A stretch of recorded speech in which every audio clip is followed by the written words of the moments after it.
When I write, it helps me to see what I think.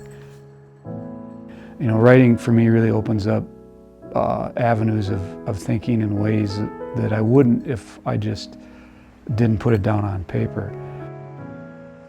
In the span of a year, grouse hunting really takes up a really short period of time, and you got 10 other months of the year you can be doing other things, reading books, collecting art, shooting guns, and training your dogs, and so that's really what inspires me to do most of my artwork, is the tradition of grouse hunting and shotguns and dogs and books and artwork. It's a culmination of everything.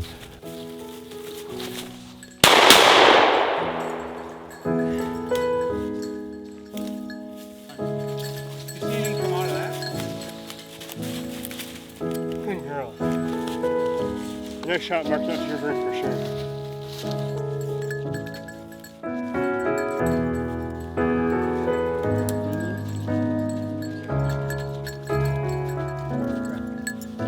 Well, I grew up in Northeast Iowa. Hunting was just part of the culture. And I had a really good friend named Phil. He had a black lab, and we just basically, walked from town and roamed around the countryside and hunted whatever. We hunted squirrels, we hunted rabbits, we hunted pheasants. My buddy Phil, I remember in his gun case, they had some ruffed grouse fans sitting on top of those drawers. And I was just sort of fascinated with those. Then I met my wife, and my wife comes from a family of pheasant hunters in southeast Iowa. And joining her family, I got back into it, and that would have been in my late 20s. Our very first dog was a Weimaraner. Again, her family had Weimies, and so that's what we sort of knew. And a very good friend of mine, his brother-in-law raised English setters. Just happened to have a puppy that somebody had to bring it back, and so he was like, "Yeah, we'll take it." So that was my introduction to setters. Thanks for finding that for me. Oh, that's a big one. I started hunting with my grandpa. I never met my dad, and he retired a couple years after I was born. So some of my earliest memories are following him through the grouse woods. The first dog he ever had was a Brittany. Then shortly after that, he got into short hairs, and he actually bred them for a little while. Back then, the legal age in Michigan was 12, and that's when I started carrying a shotgun. I tried real hard, but I didn't get my first grouse until I was 16 or 17 years old. Lots of missing. In 1995, I got a setter shipped out from, the guy's name was Jim Marty from Burnt Creek Setters, shipped it out from North Dakota, and that was my first personal bird dog. And it was a good dog. If I had the technology and the know-how now, it would have been a really good dog, but I had a lot of fun chasing him around the grouse woods. Shortly after that, my grandpa, he liked the dog so well that he started getting setters, and then we've had all setters since then. I've always been a big fan of Mark's work since Among the Aspen and Grouse Hunter's Almanac. I got them both when they first came out, and I really liked his style of writing. And I was actually able to meet him up here at Nick's camp a couple years ago, and he came up and signed one of my books for me.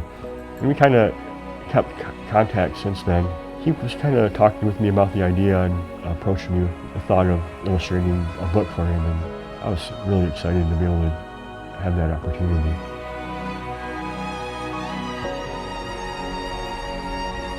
Jay, I first saw his artwork, I think I friended him on Instagram, and I saw his, he's got this very unique style, and I think sometimes you just can't explain it, right?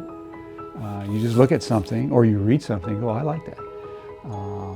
And then we talked a little bit, and I mentioned what I was doing and asked him if he was interested a couple years ago, and he said he was, and so we have sort of been making plans since then. So, the first two books were really about, my first one was an almanac, so I really focused on rough grouse hunting during the year. My second book was more place-based, where I was writing about places where I hunt. But this one's a little bit wider. I started with the premise of why was hunting so important to me? Why was I so compelled to go hunt?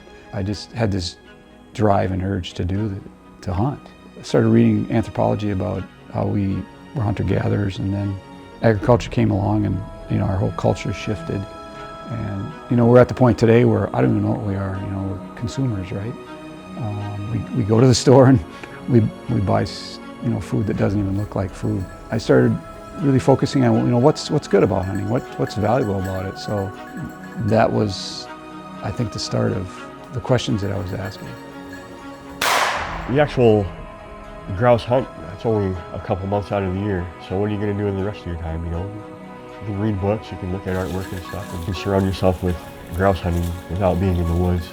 I know it's not the same, but it's nice to be able to pick up a book and read about somebody else's take on grouse hunting. I like, looking at other people's artwork on my walls. It keeps me in the October mindset, even if it happens to be July. Yeah. I guess any book, you hope that it's something people want to read, is an inspiration to people. I don't really see this book as an apology for hunting. I'm looking more at how hunting changes us. I think hunting's the best way to engage with the natural world. It's changed my thinking about food, it's changed my thinking about landscape, and that's what I'm focusing on in these essays. I hope it maybe introduces a new perspective to some hunters.